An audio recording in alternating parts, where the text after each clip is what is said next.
Wala oras. nang hinahanap ng mga biktima. Itinigil na ang search, rescue at retrieval operation sa gitna ng pahirapang pag-recover sa mga natabunan ng guho sa Cebu.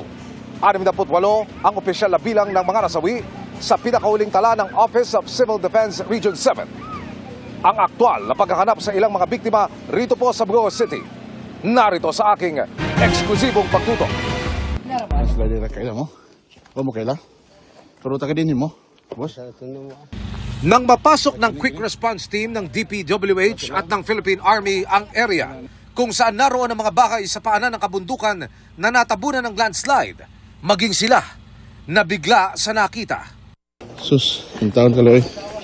Dating may komunidad sa lugar na ito sa Sitio Laray sa lungsod ng Bugo. Pero wala nang makikitang anumang istruktura makaraang mapitpit ng mga nagbagsakang mga bato. Ang mas masaklap, may mga taong nadaganan. Ngayon na nakuha.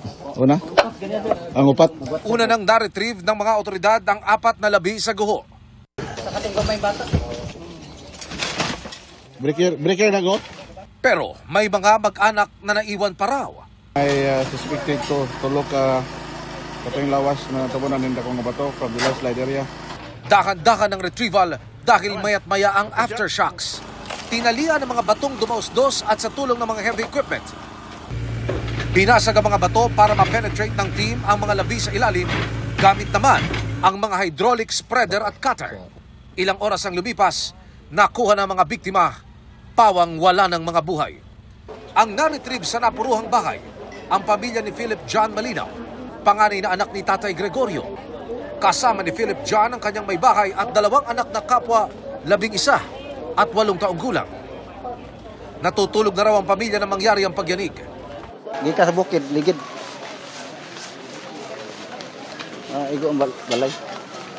Lupitan man sa bato. Ano ito, gibakho. Ilang metro lamang ang layo ng bahay ni Tatay Gregorio sa pamilya ng anak. Nasawi rin sa pagguho ang kanyang 2 apo.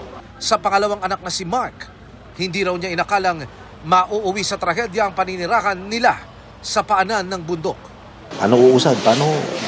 Masakit po ito. Masakit. Masakit. Masakit ang Panginoon. Nasaan po kayo noon? Ano mangyari?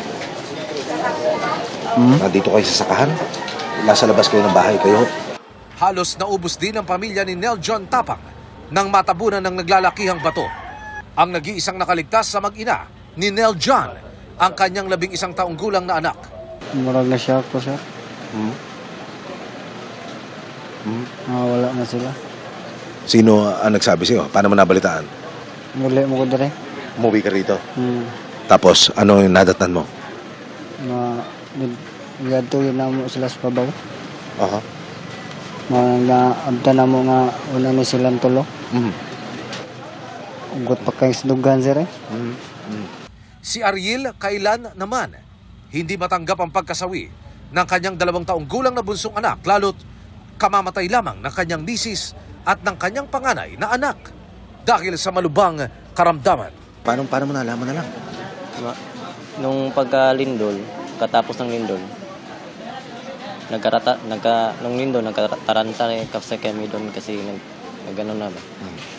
Then tapos yung kamag-anak ng kasama ko sa trabaho, tumawag, taga dito, tumawag, na sabi daw na yung mga residente na nagkagulo, then, yung mga mahal namin sa buhay, natrap na daw sa bahay namin. Ano naramdaman mo nun? Yung parang naghalo-halong yung emosyon ko na parang nag-guilt ako nung parang gano'n na. Matindi rin ang pinsala sa bayan ng San Remigio. Isa sa napuruhan ang Capelina de Fatima replica o munting kapilya. Isa rin sa mga pininsala ng malakas na lindol, ang kapilya ng replika ni Our Lady of Fatima. Dito po yan, sa bulubunduking bahagi ng San Remigio, Cebu.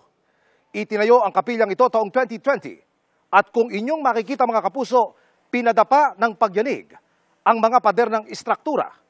Mistulang binalatan ng altar at kisame, Basag ang mga bintana ng simbahan na itinayo taong 2020.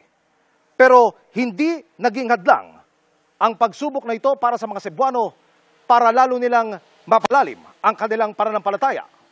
Nagtayo po sila ng makeshift tent sa harapan mismo ng kapilya.